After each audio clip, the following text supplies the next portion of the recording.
Hey everybody, today I'm going to dive into the magical world of Pixar and give you my ranking and tier list for every theatrically released Pixar movie up until Toy Story 4. Now today is a long one, so I'm going to put the actual ranking in the description with timestamps for each movie in case there's any specific movie you want to hear my brief thoughts on. Now, when I rank movies or TV seasons of a particular franchise, I try to look at all angles of filmmaking to give my most unbiased ranking possible. I'm a very analytical person, so why shouldn't I take an analytical approach to ranking movies? So with the Pixar films, I ranked them all 5 separate times based on 5 main components of a Pixar film. 1. The story. For this, I considered how unique the idea was and how well each story beat was executed in my opinion. 2. The visuals. This includes any uses of unique art style, characters' designs, use of color, visual effects, and variety of scenery. If I wanted to go one step further with this, I could have looked into how groundbreaking the film was in terms of animation. For example, Toy Story being so innovative with its 3D model rendering systems, or how Brave was innovative for Merida's hair. Maybe next time. Number 3 is the musical score and theme. Does the music add a unique element to the film? Does it put you into the world or does it take you out? Number 4 is the humor. I think this is one thing that every Pixar movie has in common. Each movie has its own personality when it comes to humor, and I really appreciate them all. And lastly, 5 is the quality of the elements of heart, adventure, and/or action. Now, some are designed to make you cry, while others are designed to bring you on a wild ride. I ranked each movie on its ability to do just that relative to what it was going for. And after ranking each movie on these 5 factors, I accounted for a few extra things such as voice acting performances, characters' likability, and the rewatchability of the film. And please keep in mind, these are just my opinions, and my ranking is by no means the correct one. It's just a fun thing to do. So please let me know what your ranking is down in the comments below. I'm really curious to see what Pixar movies you guys like and dislike the most. And without further ado, here is my ranking and tier list for the first 21 Pixar films. Starting from the bottom is the only Pixar movie I'm never really looking forward to rewatching, and that's WALL-E. I know most people really like this one, and before I get into the nitty-gritty, I do want to say this is a super cute movie and the visuals are among the best from Pixar. It goes for that silly and cute humor, and every time it does, I do chuckle. And as far as AI robot stories go, WALL-E did feel fresh and unique. The story is by no means uninspired or tacky, but the execution wasn't the best in my opinion, and I found myself rather bored during the first half hour. Every movie is entitled to a montage if it really needs one, but WALL-E has 3, and they're all in the first act. There's one of WALL-E looking through trash, one of him protecting Eve when she's shut down, and then another when they travel through space to the Axiom starship. And when the story finally gets going, it feels like it's almost rushed. To be honest, I think WALL-E would have done better as a short film or even a TV special like Toy Story That Time Forgot.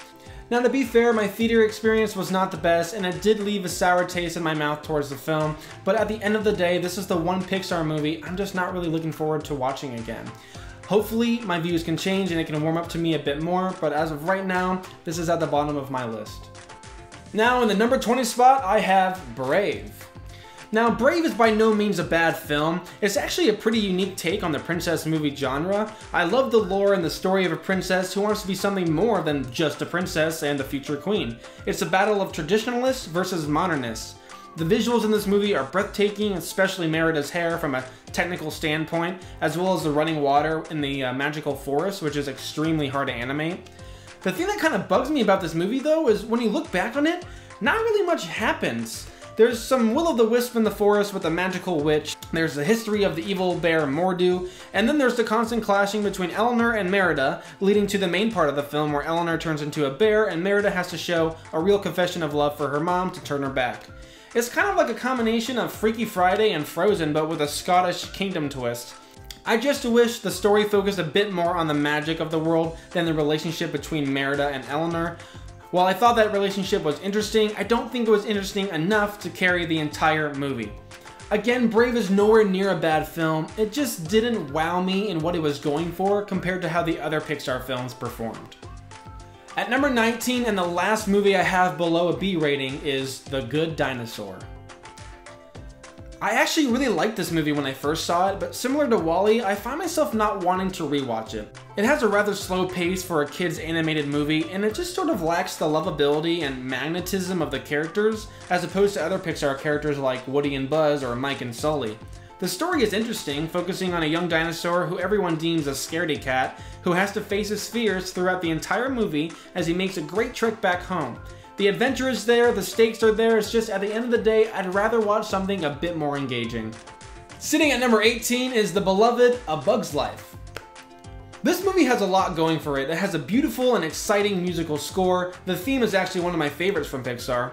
And while the visuals are outdated now, I think the exclusion of human people really helped it age a bit better than Toy Story has. Now, as the story goes, I think it was very unique and original. I love the direction they chose to go with it. Hopper is still one of the best villains in the Pixar universe to this day, and Thumper never ceases to scare me. I do think the dialogue at times was a bit corny, and on the humor scale, it doesn't really compete with its successors. There isn't really much holding this one back for me, other than the fact that Pixar impressed me more with their other films. Number 17 and 16 were really close. I actually had a pretty tough time placing them, but as of right now, number 17 is Cars 3. Cars 3 was quite a tearjerker for me. While it did have some exciting racing and training scenes, the real MVP of this movie is its ability to make you feel for personified automobiles. You really care for Lightning, seeing him get looked down upon by the new racers and managers.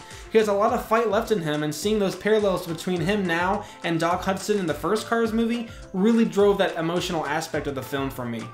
Even after his passing, Doc made me feel more emotion than most Pixar moments. Now, compared to the other Cars movies, this one did feel a bit choppy in its execution in the second act of the film, and while there was some humor, it wasn't as funny of a film as Cars 1 or 2, and the soundtrack didn't really compare to the first two in my eyes either. It was also weird having Mater sidelined for majority of the film, seeing as he had the spotlight in the second.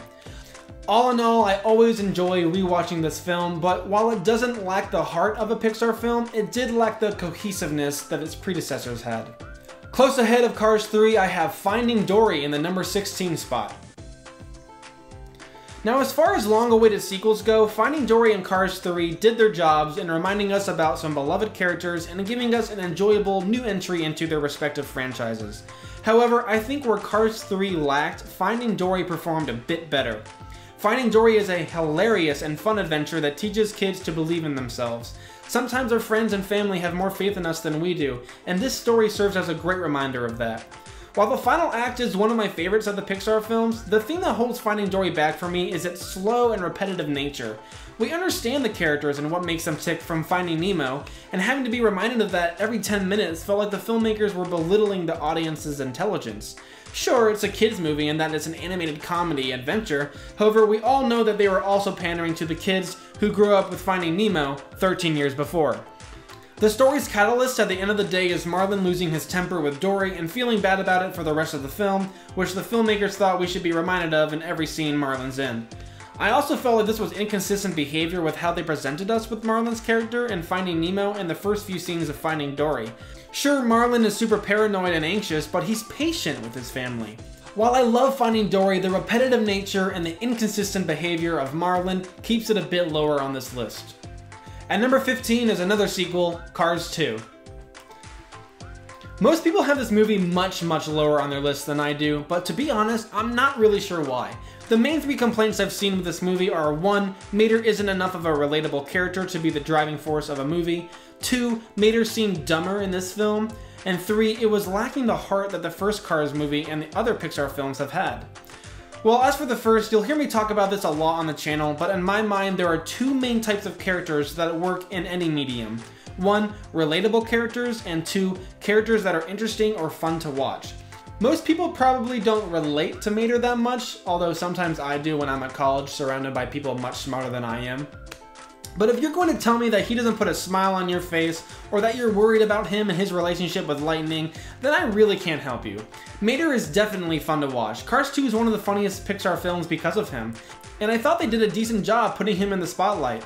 The first Cars was about Lightning being a fish out of water in Mater's town, Radiator Springs, while Cars 2 is about Mater being a fish out of water in Lightning's arena, the racing world. And to avoid hitting the same beats throughout the movie, they added a spy element to make this one a mystery thriller. This might seem like it comes out of nowhere, but think about it. What would be the worst thing for Maynard to be mistaken for? A spy is definitely up there on that list. Another thing that you'll hear me say a lot on this channel is that there are three main types of humor. 1. Audio, such as quippy dialogue or over-the-top voice acting. 2. Visual, and 3. Situational. Cars 2 has a lot of funny dialogue, and being an animated film has a lot of visual comedy, but the main core of its humor comes from the situations they put Mater in, and boy oh boy were those situations out there. That's what makes the movie so funny. And as for the other two complaints I mentioned earlier, some people thought Mater was even dumber in this film.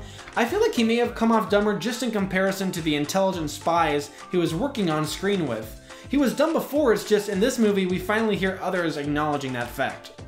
And lastly, the complaint that this movie lacks heart is as ludicrous as it is lazy. The movie isn't supposed to be a tearjerker, like Cars 3 or Finding Dory. It's set out to be a spy thriller.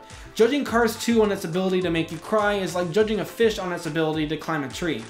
With that mentality, you'll never find true enjoyment with Cars 2. Now, all this isn't to say that the movie has no faults. The dialogue at times was a bit childish, and some of the secondary plots did feel choppy at times, but Cars 2 is not a bad outing by Pixar. In fact, I think it's probably the most underrated film by them.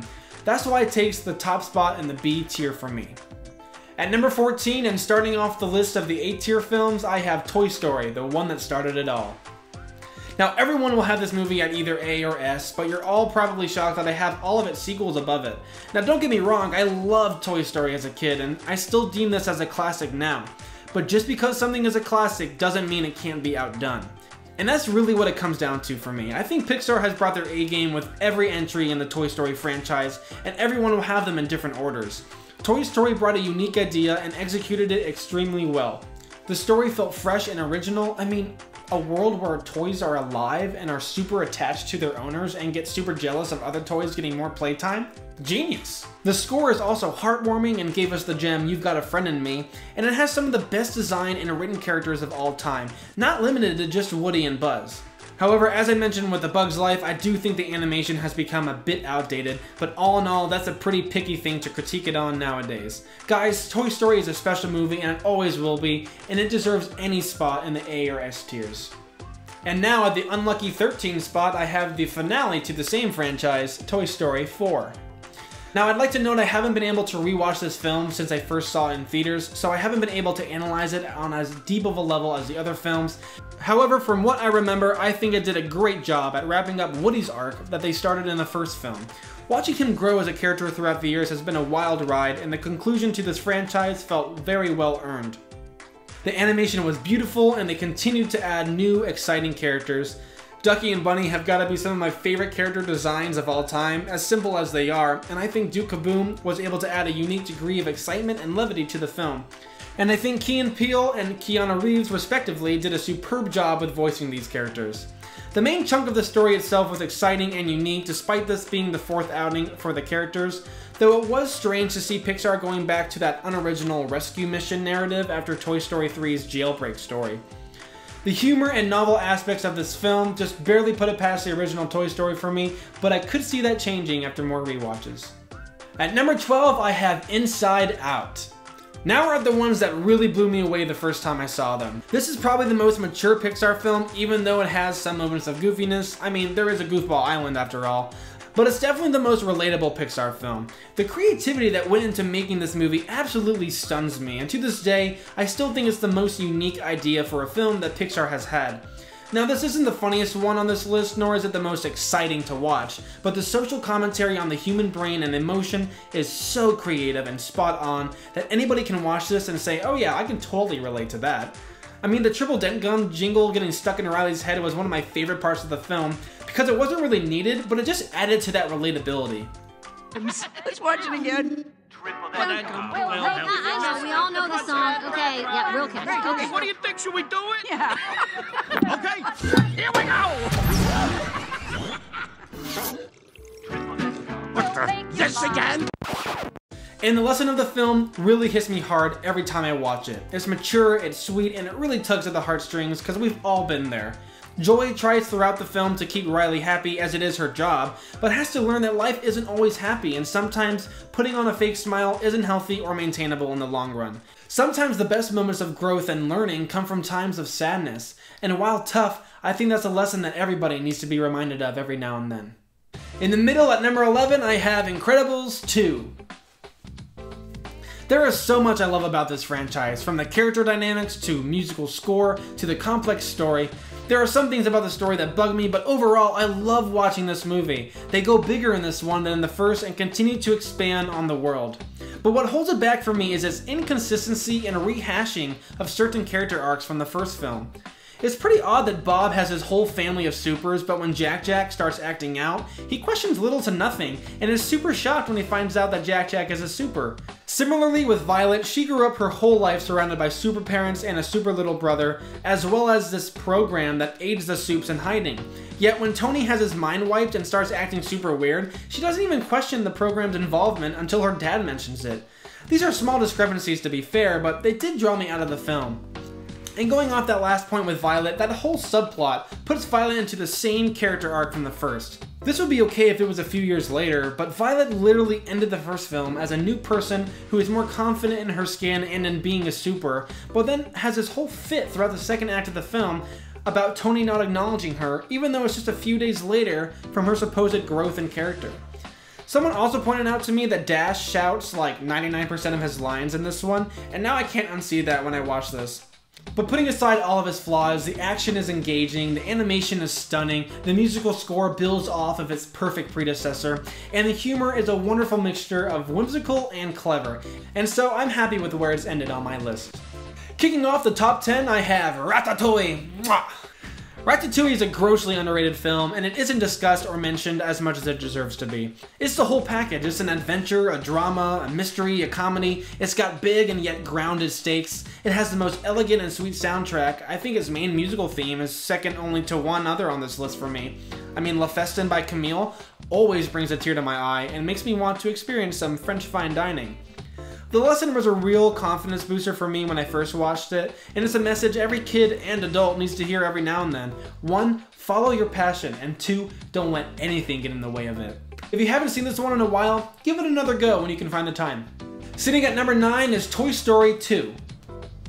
Now, there are a lot of rankings out there where Toy Story 2 is towards the bottom, and most if not all of those rankers have noted that it's not bad, it's just not their favorite, especially in regards to the first Toy Story.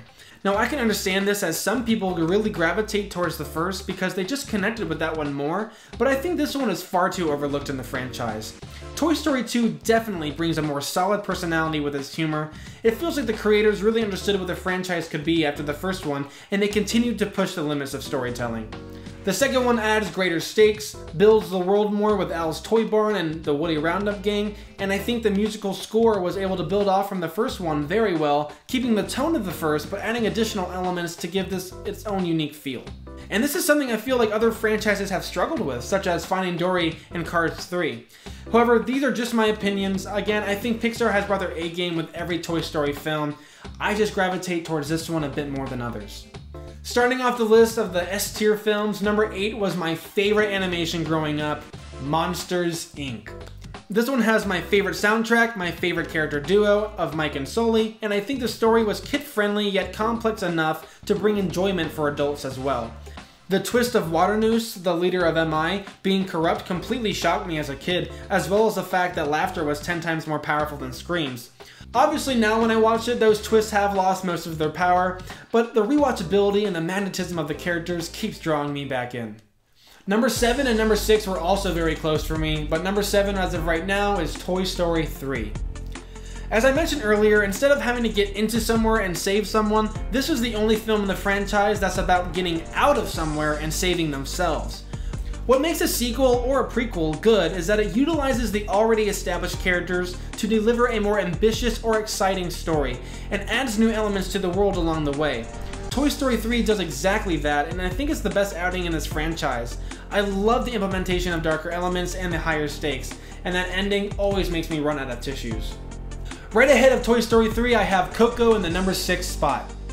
Coco has amazing music and spectacular visuals, and while the Spanish flair didn't help me connect to the film personally, it still blew me away with its ability to pull me into its universe. I loved the themes and the lessons at play, and the story was a 10 out of 10 for me. It was funny when it wanted to be and emotional when it needed to be, and I never felt like it forced anything, which made the movie flow better than most. This is definitely one of Pixar's best. Starting off the top 5 is Triple income. Will make you smile. Can I ask for the commercial? The Incredibles. This is one super of a movie, being not only one of the best animated movies of all time, but also one of the best superhero movies of all time. The futuristic looking technology coupled with the brilliant, brassy, spy-like musical score makes this a hard movie to draw comparisons with.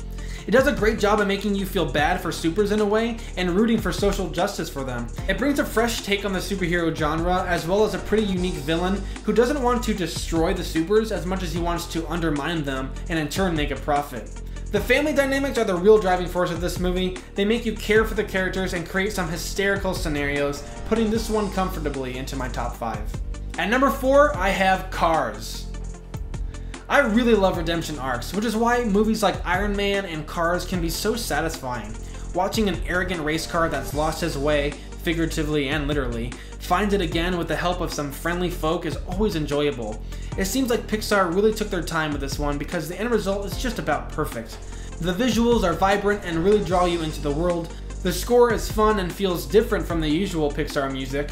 And at the end of the day, the lesson is quite thought-provoking, telling its viewers that sometimes to be truly happy, you have to abandon all preconceived notions of what success really is.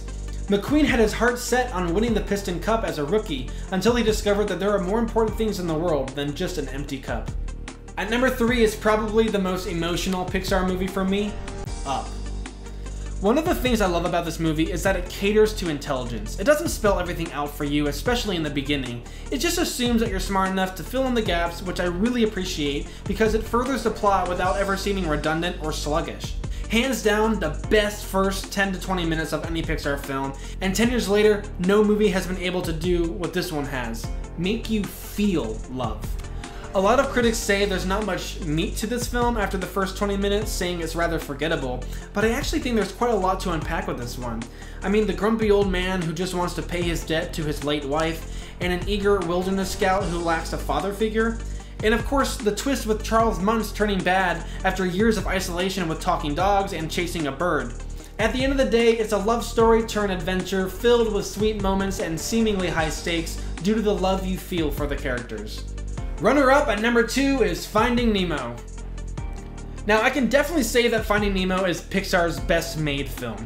From the heart to the characters, from the soundtrack to the story, it really doesn't have anything to nitpick against. It's the most solid film telling a story about a nervous dad who just wants to find his lost son and won't let anything get in the way, be it sharks, seagulls, currents, or even a dentist. Everything about this movie really pulls me in, and I'm still amazed by its ability to convey fish emotion and give personality and uniqueness to each one.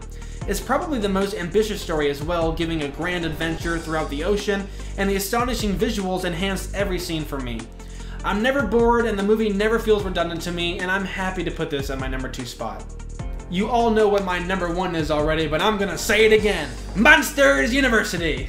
I've heard so many complaints about this prequel, and to be frank, I just don't care. It uses the already established characters and puts a new light on them that I found fun and intriguing. The story is very straightforward, which I actually think allowed for more character growth than most films. It's not worried about trying to convey a grand adventure like Finding Nemo or the Toy Story movies. It set out to do a character study on the origins of Mike and Sully while continuing with the world building they started in Monsters, Inc., and I loved every minute of it. But what really made me fall in love with this one was the fact that it came out when I had started college and reminded me that I don't have to go about it alone. It encouraged me and comforted me more than any film. Sure, some movies like Up and Coco take the cake for making me cry in the moment, but Monsters University actually helped me grow as a person in the long run, and for that I owe a debt. So thank you, Pixar. And if you want to know more about my thoughts on this movie, I did make a video on it. It's the first video I made. I'll link it in the description below. If you haven't seen it already, feel free to check it out. Look, we all have our own lists of movies that we really connected with and for our own reasons. And that's what's so awesome about what Pixar has done and is continuing to do. These movies do not divide us, but they connect us. We all have a Pixar movie that we are super attached to, and that's awesome. Thanks so much for watching this video. I know it was a long one, but if you stuck around and watched the whole thing, I really appreciate it. It really helps out the channel. And if you want to help the channel out more, you can hit that like button and comment below what your ranking of the Pixar movies are. My next video is going to be ranking the Marvel Cinematic Universe movies, but until then, take care, everybody.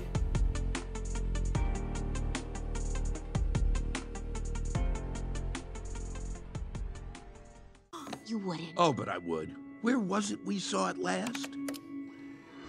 Dribble then come. No!